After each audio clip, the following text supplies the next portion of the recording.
Upfront and Outspoken with Bob Williams. If you love the Constitution, man is not free unless government is limited. if you love freedom, As government expands, liberty contracts. if you believe in personal responsibility, if you believe America is still the greatest nation on earth, then get ready for an experience you'll never forget. This is Upfront and Outspoken. Here's your host, Bob Williams. Some folks are born made to wave the flag.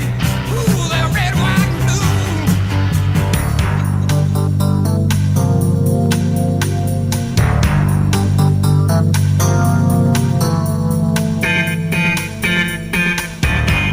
And welcome back. This is, of course, Upfront Outspoken. I'm your host, Bob Williams, with you on this Tuesday, the day after the decision up in Ferguson.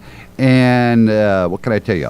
I promised via Skype that I would have Jonathan Wolfman, who is the host of Passionate Justice, heard right here on the Starcom Radio Network. He is with me. Good morning, Jonathan. I hope you can hear me okay.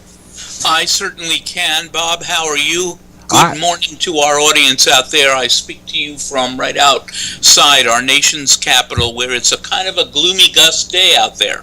You know, now, Jonathan, you earlier, when I called you earlier, you had just gotten up out of bed. You were up since 1 o'clock this morning, your time, keeping an eye on what was going on in Ferguson, and I'm sure you've had a chance to kind of check into a few things since then. What's your take? I mean, I know you got something you want to read first, and then I'm going to ask you a couple questions. Go ahead and read what you were going to tell me. Yeah, you know, when the decision came in, and like you, I totally expected this decision, but perhaps for different reasons, but I fully expected it. I just wrote this, and it may sound a little more like a poem than a statement, and it's relatively short. Here we go.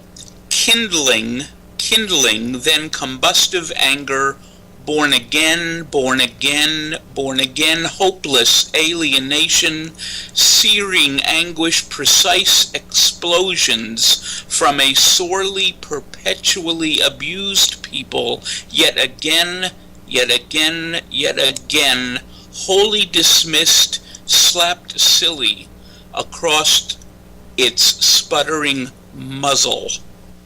I was trying to just put on paper what I think some of the people there, especially those who have lived for generations, feeling, and people can debate whether they feel it justifiably or not, but feeling that the system is predictably rigged. Okay. So now my question is, you said earlier before you read that, is that you had figured that the decision of the grand jury was going to go as it was, but it wasn't for the same reasons that I did. Why do you say that, Jonathan? Well, I think that it's rather unusual for a state's or district or U.S. attorney to simply, in effect, not make a case. He is supposed to represent the state against the person, whether it's a police officer or not. His job is to represent the state, and from get-go,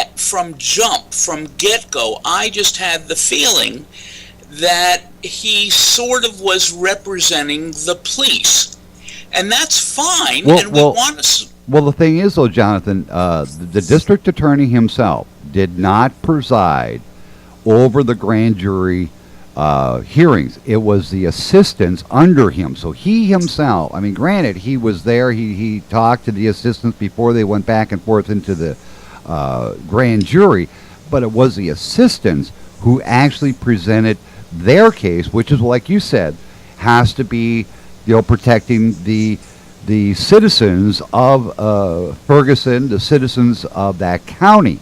And in a grand, if from what we were told, every single shred of evidence that was gathered, every single shred, including eyewitness accounts, video recordings, audio recordings, autopsy reports, ballistic reports, every shred of evidence that could have been used against Darren Wilson was presented to this jury. Now, if 12 members of the jury, 3 of them who are black, said no indictment, doesn't that show the quantitative value of our judicial system? Maybe it does. Maybe, and as you said, I think in the last half hour, and I was listening, we weren't in that room, and so you're right. We can't really prejudge. What I do know is that if, and it's quite true, you're right, that an assistant to this man, to the prosecutor, was the person who did most of the legwork. That's absolutely right. But we know for sure that he was following instructions, and we know for sure that he was not doing anything different from what the state's attorney would have done himself. Well, of course, I don't deny that. He's going by guidance of the district attorney himself. But the thing is I brought it up time and time again. We were not in that, and we were not in that hearing. We were not in that grand jury. And if memory serves me from my days back in college, whatever is in that jury room, the jury themselves, not the DA, but the jury themselves will be asking 99% of the questions to any witness, to refute any evidence, to ask all the questions. I may be wrong, and hopefully if I am wrong, somebody out there, some legal scholar, some legal expert can say to me, Bob, you're wrong about that. But, from what I remember, it is the grand jury who asked the questions. And Darren Wilson himself was there. He did testify. So you don't think that they grilled this guy? Oh, of course I do. And I think that the preponderance of the questions were asked, and it's traditional, and you're right, that the preponderance of the questions are asked by the grand jurors themselves. What I think is being alleged here, and again, I'm not taking this side or not, but what I think is being alleged here is that in most other cases, the grand jurors, who are not, of course, legal experts, they're like you and me, they're ordinary people, and they are called just for jury duty. Right. The DA even said right out, this was a cross section of the demographics of the area. That's exactly right. But the thing that I think might be a little different here, and only time will tell, and perhaps investigative reporting will tell, is that he simply, the allegation, I'm not saying this happened, I'm saying that the allegation, which I do think should be looked into, is that he simply dumped the evidence, all the evidence, in their laps without constructing a case. Most of the state's attorneys and U.S. attorneys and DAs with a grand jury frame a case. I think what's going on here is that at least the feeling there is that he said, okay, you guys handle it. Oh, when I was hearing this last night, Bob, I flashed back to another issue, a federal issue. The idea that when President Obama wanted the Congress to handle the health care, he simply didn't manage it. And you and I have discussed this. He didn't manage the prosecution, if you will, of that case, of the health care bill in Congress. He simply gave it to Nancy Pelosi and said, oh, you run with it. And I thought that was a dereliction of duty, and you know that I said that on my show, and I think that's one of the few aspects about the health care law and its processing that you and I actually agreed about. I want to know how forceful this DA in Ferguson framed the case. Let me just give you one stat. In the last year, close to 165,000 cases have been brought to grand juries across this country by, states and U.S. attorneys, and the grand juries declined to indict only 11 times. So the point is that whatever happened in Ferguson and in that grand jury yesterday may have been totally legitimate, but it's also inescapable that it's also unbelievably rare. Okay, I'm listening. I'm taking it in. The thing is it had to go by the preponderance of the evidence. We know this. This is with any grand jury investigation or any of that. So I'm assuming, like you said, he may have taken all this evidence and said, here it is, but it's their job to, as you said, framework a case around the evidence. And even though there was this framework being made and presented to the grand jury to get one of 5 charges, if this grand jury could not come up with an indictment even on one, wouldn't that tell you that the preponderance of the evidence did not support the state's claim, but in fact supported Darren Wilson in performing his duty and acting in accordance to law? There's no question that that's possible. And I do think that, these grand jurors, even though they've been told to kind of keep it on the QT, you know as well as I do, and you're in that work more than I am, that there's some investigative reporter in Missouri who is going to say to himself or herself, I'm going to get these jurors to talk. And that's what I'm interested in. I think that they will, and we will see just how much, the degree to which this prosecutor seemed interested in prosecuting. I mean, that's the job of a prosecutor. To prosecute. When you said about the investigative reporter there, that may happen, but the problem to that is in a grand jury environment.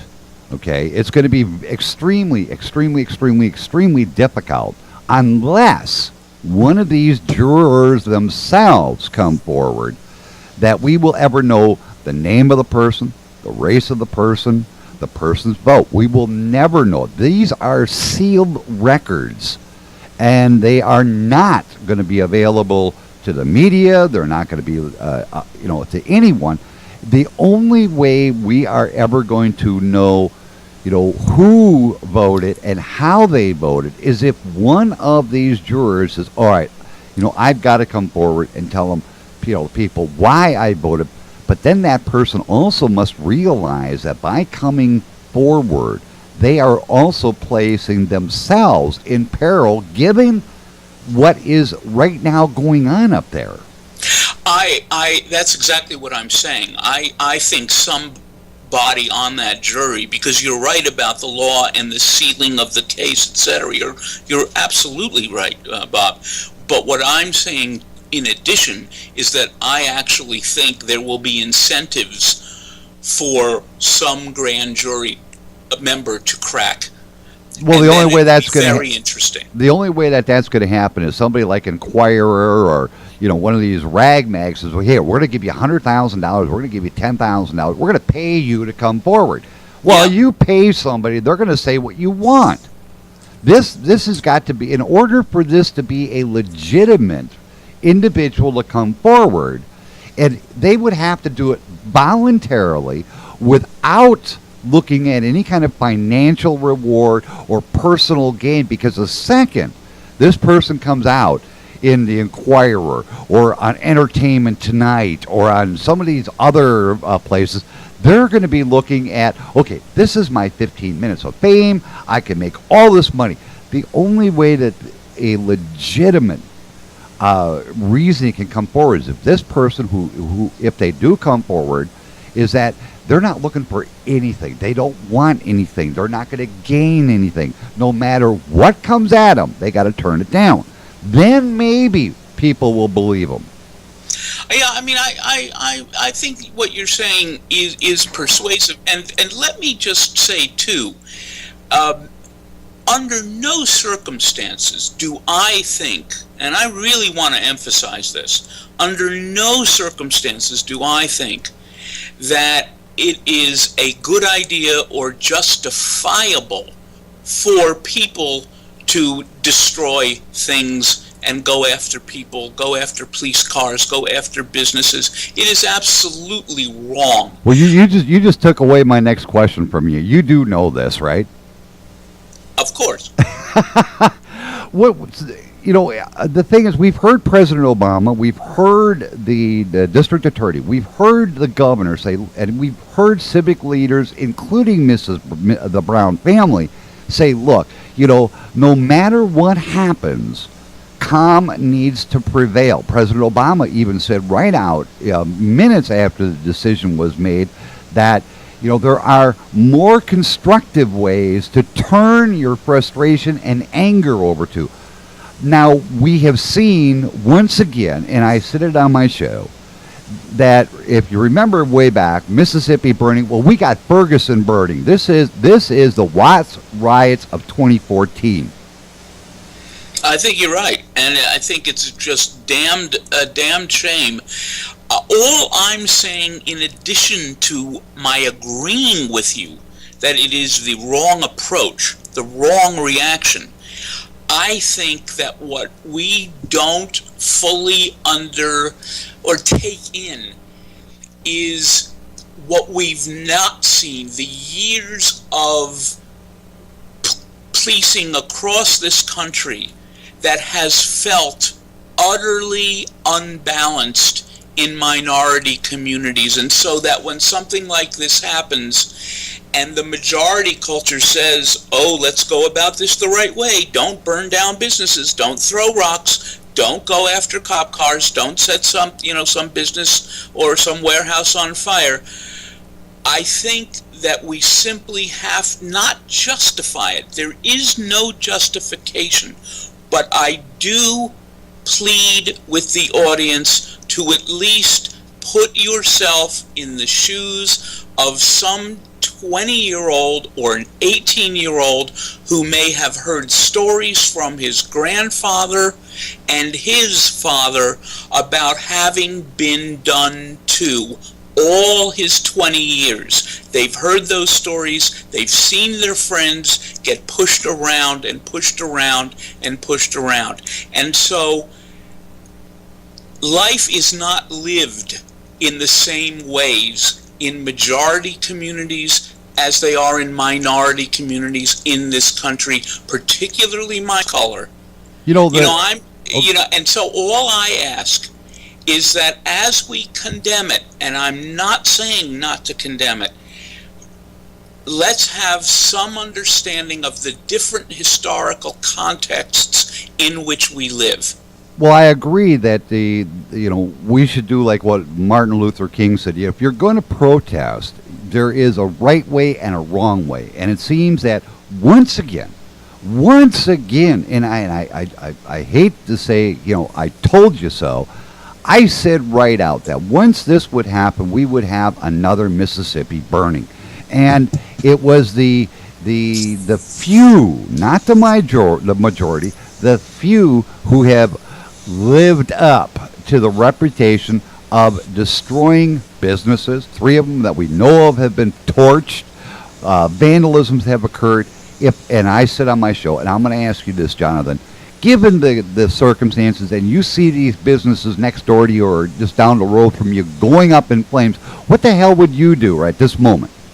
Oh, first of all, if I had any sense of which kid in the neighborhood did it, I'd go over and smack him upside his head and shake him by his shoulders real fast and then march his butt right into the local precinct. Absolutely. And I don't care what color I'd be or what color the kid was. That's just, and as I say, that's just damn wrong. Again, I am not making an argument for violence. I'm making an argument for some kind of historical understanding that encompasses everybody's experience, if possible. Oh, I understand that, Jonathan. But Right. the thing was, I guess maybe I framed the question wrong. If I was a businessman right now in Ferguson, I'd be saying to myself, "Look, this is getting to be a little out of hand here. My business is at risk, my livelihood. The way I treat my own family. Maybe it's time I pack this business up and move the hell out of Ferguson." You're right. It's totally what happened last night. And this is why it's like Watts. You're so right to have brought that up, because it's so totally damned counterproductive. Right. We're That's what you're saying. And exactly. and nobody reasonable would disagree with it. Nobody reasonable would disagree with what you're saying. All I'm asking for is some measure of understanding for the anger that exists and has existed. Well, I agree. I agree with that, Jonathan. I mean, there is a minority anger that has gone on since the first slave stepped foot on American soil. I mean, I will not deny that. That has been going on for hundreds of years. But to bring it about to the point where it is right now, we have Watts 2014 going on here in Ferguson. You're right. And what's going to be happening is we're going to have Detroit City #2, because these idiots who, and I'm trying to keep my language clean here, folks. These idiots who are causing this dissent, this destruction, don't they realize they are not only getting their 15 minutes of fame, but in the long term, they are hurting the very city they live in. That's absolutely right. And I also know that Bob, and I'm hoping our audience knows, is that the vast majority of the minority community in St. Louis and in Ferguson and all those towns, northwest and south of St. Louis, going west from that great river, agree with what you're saying. The minority communities, the destruction is the last thing that they want. They also know that they have a youngster population that is angry, that is underemployed, and they're going to act out. Exactly. And, yeah. Okay, one question I have to ask you, and then I got to let you go, but I'm going to want you to stay on Skype here for a few minutes longer, is we have heard that there have been demonstrations in front of the White House, and I know you do not live that far away from our nation's capital. What has come across your news feeds regarding those demonstrations? Well, frankly, very little of anything that we would call exciting news, only because what's going on in Ferguson is so much more dramatic. Here there have just been people outside the White House, and of course there's so many barricades now that it almost doesn't feel as if they're outside the White House. But people, outside around Pennsylvania Avenue and 16th Street, holding up signs, chanting slogans that they want justice, and but nothing on the scale. And certainly no violence here. Okay. All right, Jonathan, we got to let you go because Ed's got to be coming up here in a few minutes, and I know he's going to be covering what's going on in Ferguson very extensively. And I will be listening. And once again, Jonathan, quick, real short, how do people go about getting your book? Oh, Amazon.com, Passionate Justice, a progressive memoir and essays, and join me on my show 2 p.m. Central Saturday. Once again, Jonathan, thank you for coming on. Stand by. What can I tell you, folks? It is time for me to get out of here. Stay tuned, because coming up right after NPR News, Ed Till will be with you all the way until 4 o'clock. Until tomorrow, 6 a.m., this is Bob Williams. Take care of yourselves.